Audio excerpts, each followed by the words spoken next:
안녕하세요. 포도가게 인형입니다. 오늘은 저번에 말씀드린 것처럼 일본 신품종인 듀얼 머스켓, 아스카 서틴, 대황옥, 루비로망, 아즈마 시즈쿠, 오로라 블랙, BK 시들리스를 소개해드리도록 하겠습니다. 본 유튜브의 정보는 현지 판매 사이트, 블로그, 유튜브, 보고서, 홍보책자 등 다방면에서 자료를 조사한 후에 말씀드리는 것으로 100% 신뢰할 수 있는 정보가 아니라는 점을 알아주시기 바랍니다.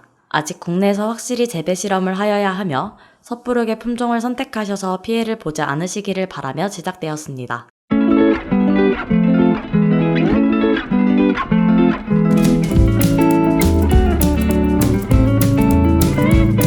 듀얼 머스켓은 야마나시현 과수 시험장에서 개발한 품종으로 야마나시 47호와 샤인머스켓을 교배하여 만든 품종입니다. 2013년 품종 등록을 마친 품종으로 국내에 이미 생판 신고가 되어 있는 품종입니다. 듀얼 머스켓은 세간에서는 20브릭스가 넘는다고 하지만 2014년 야마나시현 산림환경에서 작성한 보고서에 적힌 실제 당도는 7브릭스이며 과방중 600g, 과립은 지베렐린 2회 처리 시 17.3g 정도까지 비대가 가능하다고 합니다. 과립 크기를 17g 정도로 만들기 위해서는 한 송이에 30에서 35립 정도가 적당하다고 합니다. 과방중 600g 이상의 포도를 만들기 위해 과립수를 많이 가져가도 오히려 과립중이 줄어 과방중이 늘어나지 않는다고 합니다. 과립의 생김새는 타원형으로 매력적이고 과육은 붕괴성이라 식감이 좋습니다. 산미가 적기 때문에 당도가 비교적 강하게 느껴져 달콤한 포도로 소개됩니다. 하지만 머스켓 포도 특유의 망고향은 느껴지지 않는다고 합니다. 성숙 후기에는 과피의 색이 희미해지는 탈색 증상이 다소 발현할 수 있어 재배에 유의를 하여야 합니다. 우리나라에서 듀얼 머스켓이 샤인 머스켓보다 수확이 빠르다고 소개되고 있지만 이는 수확이 아닌 개화가 일주일 정도 빠르다는 이야기가 와전된 것이라고 생각됩니다. 일본 현지에서는 샤인 머스켓보다 약 10일 정도 느린 품종으로 알려져 있습니다. 신초당 1짝방을 무조건 지켜야 하며 과립의 모양으로 인하여 과립이 제대로 성장하지 못하면 비어 보이기 때문에 미숫가로 보일 경우가 많습니다. 그래서 일본 현지에서도 재배가 많이 이루어지고 있지는 않습니다. 일본 현지에서도 결국 샤인머스켓의 그늘에 가려져 버렸다고 판단됩니다. 전혀 못 쓰는 품종은 아닌 듀얼 머스켓. 하지만 대과를 선호하는 국내 공판장에서 특별한 장점 없이 살아남을 수 있을지 걱정되는 품종입니다. 굳이 도전하고 싶은 분들은 관광농원처럼 다양한 품종이 필요한 곳에서 재배하시는 것을 추천드립니다. 마스카 서틴은 우에하라 포도연구소에서 로자리오 로쏘와 샤인머스켓을 교배하여 만들어진 품종으로 품종 등록은 되어 있지 않지만 일본에서 2015년, 2016년 앞으로 재배하고 싶은 품종 1위로 선정된 포도입니다. 과방중 500g, 과립중이 14에서 16g 정도이고 당도는 16에서 17도 정도입니다. 알속기는 약 40립 정도로 보입니다. 야마나시현에서 8월 하순, 9월 중순에 출하가 된다고 하지만 실제 시장 출하는 10월 초순에 이루어지는 것으로 보아 국내 샤인머스켓보다 극히 빠르다고 할 수는 없다고 판단됩니다. 일본에서는 샤인머스켓보다 맛이 뛰어나다는 이야기가 있습니다. 샤인머스켓보다 머스켓 향이 더 진하게 난다는 평가가 있으며 껍질이 샤인머스켓보다 부드럽고 과육이 매끄럽고 과즙이 풍부하다는 평가가 존재한다고 합니다. 하지만 현재 아직 일본에서 생산 농가가 많지 않기에 신뢰가 가는 평가는 아니라고 판단됩니다. 과립은 작고 향은 진하지만 숫기는 비슷한 마스카 서틴. 2016년 앞으로 재배하고 싶은 1위 품종이지만 아직 생산 농가가 많지 않은 마스카 서틴. 재배 연구나 매뉴얼이 아직은 없는 마스카 서틴. 과연 샤인머스켓 짝퉁의 그늘을 벗어날 수 있을지 걱정이 됩니다. 호로요이는 이즈카 과수원의 이즈카 요시유키가 개발한 품종으로 육성조합에 대해서는 공개적으로 알려져 있지 않지만 아우로라 21을 육성조합으로 사용했다는 이야기가 있습니다. 대황옥과 호로요이가 같은 품종이라고 알고 있지만 국내에서 취급되는 대황옥은 일본의 호로요이 품종과는 다른 품종으로 알려져 있습니다. 하지만 일본 현지에서는 대황옥이 호로요이와 같으며 한국이 일본의 품종을 훔쳐갔다는 이야기들이 많이 나오고 있습니다.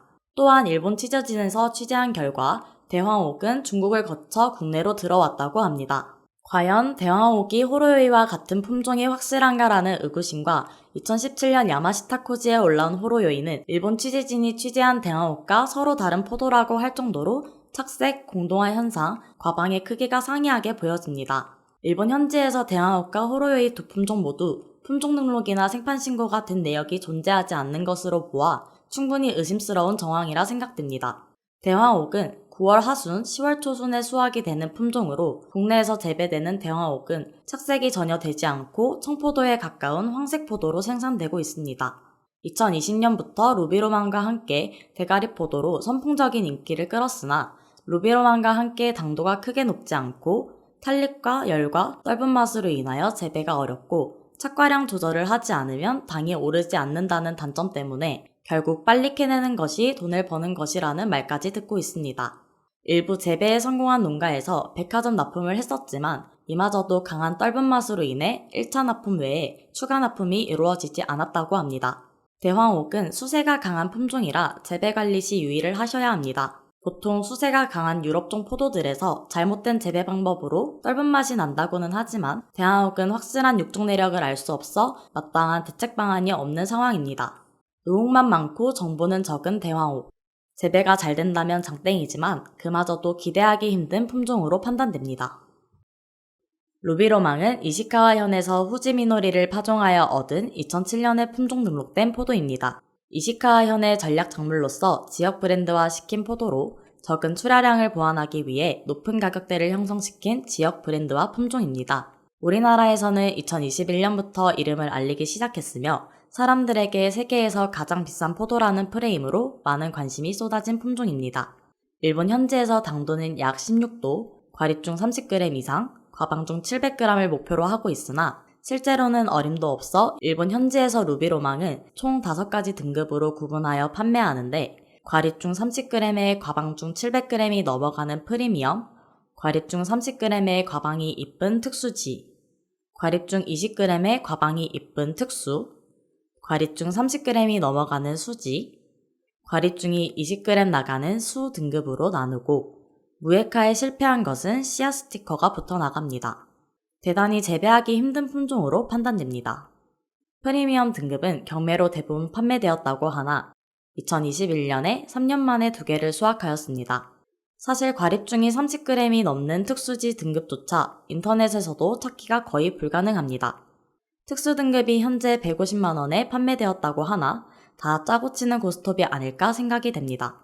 사실상 루비로망 최고 등급 생산은 불가능한 것이 기정사실이며 국내에는 2021년에 판매를 시작했다는 이야기가 있었으며 일본 기사에서도 묘목 유출이 대략적으로 2021년으로 생각하고 있습니다.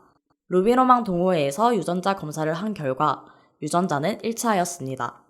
하지만 유전자 검사 자체가 품종을 판별하는 신뢰도가 떨어지기 때문에 아직은 더 지켜봐야 한다고 생각합니다. 일본 현지에서 유출 사실을 알게 된 경위는 루비로망의 이름을 상표 등록을 시도하다 거절당하면서 일본 현지에 그 소식이 알려진 걸로 알고 있습니다. 착과량도 적어서 국내에서 수익을 내기에는 부적절한 포도입니다. 소문만 가득하고 실상을 찾아볼 수 없는 프리미엄급 루비로망. 최하품도 물량이 없어 3만원에 거래되는 세계에서 가장 비싼 포도. 색내고 안 터뜨릴 자신 있으신 분들에게 추천드립니다. 아즈마 시즈쿠는 후쿠시마현 농업종합센터에서 2004년에 개발한 품종입니다. 블랙 올림피아와 4배체 힙로드를 교배한 4배체 시델리스 품종입니다. 후쿠시마현 기준 8월 하순에서 9월 상순에 재배되는 흑색계 포도로 과방중 600g, 과립중 13g, 당도 17브릭스 정도의 거봉계 포도입니다. 아즈마 시즈쿠와 거봉을 비교한 자료를 보면 과방중과 과립중, 착색계, 당도에서 큰 차이가 없는 것을 확인해 볼 수 있습니다만 일부에서는 착색이 용이하지 않은 사진들을 찾아볼 수 있습니다. 쉽게 말해 일반 거봉이랑 다른 점이 없는 품종입니다. 과분이 많은 품종이다 보니 당도가 높다고 인식이 되지만 사실 당도가 높은 품종은 아닙니다. 다만 산도가 낮아 단맛이 다소 느껴지는 걸로 확인됩니다. 적심 시기에 따라서 과실의 품질이 좌우되는 경향이 있다고 하며 현지 재배 논문에서는 만개 시 약심을 해야 한다고 합니다. 거기에 더해 신초를 유인할 때는 부러질 우려가 큰 품종으로 재배가 아주 까다로운 품종입니다. 아즈마 시즈쿠가 거봉보다 수확 시기가 빠르다고 착각들 하고 있지만 후쿠시마현 기준으로 거봉포도와 수확 시기에 약 일주일 정도밖에 차이가 나지 않았습니다. 많이들 강원도와 비슷한 위도를 가진 아키타현에서 약 1달 정도 수확 시기에 차이가 나는 것을 근거로 빠르다고 착각하고 있으나 이는 큰 일교차를 가진 아키타현의 재배 특징이기 때문에 국내에서는 큰 의미가 없다고 판단됩니다. 일본의 추석인 8월 15일 오본의 수학 시기에 맞춰 출원된 아즈마 시즈쿠. 과연 우리나라 추석은 맞출 수 있을지 의문이 드는 품종입니다. 오로라 블랙은 오카야마현에서 육성된 오로라 레드 품종의 자연교잡 실생입니다. 오로라 퍼플로 처음 이름이 명시되었지만 어떠한 연유로 굳이 블랙으로 명칭을 변경하였습니다. 과즙은 많고 당도 18브릭스로 과방중 500에서 600g, 과립중 14.8g 정도의 포도로 산미가 적어 아즈마 시즈쿠와 같이 단맛이 더 느껴진다는 시식평이 있습니다. 과립이 다른 거봉계에 비해 작은 편이며 지베렐린을 강하게 처리한다고 해서 큰 유의차가 존재하지는 않습니다. 2004년 오카야마현에서 시행한 시장평가에서 후지미노리, 피오네와 비교한 결과 후지미노리와의 비교평가에서는 우수하다는 평가를 받았지만 피오네와의 평가에서는 시장 경쟁력이 피오네보다 낮다는 평가를 받았습니다. 하지만 착색면에서 오로라 블랙이 피오네보다 좋다는 평가가 있어 피오네의 착색 불량을 대체하기를 원하는 농가에 권유하는 의견도 있습니다. 피오네의 하우스 재배와 수확 시기가 겹치기 때문에 재배 면적이 크게 늘지 않았지만 오카야마현을 제외한 지역에서 피오네의 착색 불량이 많이 발생하며 2017년부터 오카야마 전용 품종에서 벗어나 전국적으로 재배 면적이 큰 폭으로 늘어나고 있습니다. 최근 일본에서도 착색이 불량한 거봉계 포도가 많아지며 오로라 블랙의 선호도가 점차 높아지고 있다고 합니다. 일본에서 맛은 그저 그렇지만 착색 하나만으로 좋은 이미지를 가지고 가고 있는 오로라 블랙. 과연 국내의 흑보석보다 더 큰 메리트가 있을지 지켜봐야 할 품종입니다. BK 시들리스는 규슈대학에서 발표한 품종으로 MBA와 거봉을 교배하여 나온 유전적으로 무액종인 포도입니다. 현재 일본에서 당도가 가장 높은 거봉계 포도로 알려져 있습니다. 당도 22도, 과방중 400g, 과립중 10g 정도로 과립과 가방이 크지는 않은 품종으로 출시되었습니다. 품종 출시 초기에는 과방중과 과립중이 작아 많은 우려를 낳았으나 현재는 15g 이상 600g 정도의 과립중과 과방중을 보여주고 있습니다. 지베렐린 2차 처리를 안 한다는 점에서 노동력 절감 효과와 혹시 씨앗이 생길까 하는 두려움이 없어 현지에서 높은 평가를 받고 있으며 BK 시들리스는 정식 품종명일 뿐 실제 판매는 미츠시즈쿠라는 이름으로 판매를 하고 있습니다. 한편 착색과 열과 문제 등으로 완벽한 품종으로는 취급되지 않습니다. 하우스가 아닌 노지 조건에서 과립을 크게 만든 사진을 보면 상품으로 취급되기 힘든 모습을 보입니다. 열과 또한 재배 조건을 맞추지 않으면 문제가 생기는 까다로운 모습을 보입니다. 당도가 높아 맛이 아무리 좋아도 여러 조건을 맞추지 못하면 결국 상품으로 내어놓을 수 없는 품종일 수도 있다는 생각이 듭니다. 현재 일본에서는 과거의 재배 방법을 타파하고 2kg 삼수로 판매를 하고 있으며 과방중 600에서 700g, 과립중 15에서 18g으로 판매하고 있습니다. 현재 국내에서는 겁없는 농가들이 올해 샤인머스켓의 반사 이익으로 거봉계의 가격이 좋았던 단면적인 모습만 보고 재배를 시도하고 있다고 합니다. 착색 불량과 열과 현상을 이겨내기 위해 50ppm의 지베렐린 농도를 25ppm으로 줄여 처리한다고는 하나 그 또한 BK 시들리스의 문제를 완벽히 해결할 수 있을지는 의문입니다. 거봉계의 인기가 끝나기 전 BK라는 이름으로 소비자들에게 인식될 수 있을지 지켜봐야 할 품종으로 판단됩니다. 이처럼 거봉계 포도는 정리하자면 다음과 같습니다. 현재 일본에서는 BK 시들리스, 오로라 블랙, 아즈마 시즈쿠 순으로 인기를 끌고 있으며 착색이 불안하다면 오로라 블랙, 맛을 원한다면 BK 시들리스를 식재하는 추세입니다. 오늘은 국내에서 인기를 끌고 있는 일본 신품종에 대해 알아보았습니다. 다음에는 국내에서 현재 정확한 품종명이 아닌 블랙 샤인머스켓, 레드 샤인머스켓, 낭만 홍옌, 캠벨 거봉 등을 소개해드리도록 하겠습니다. 시청해주셔서 감사합니다.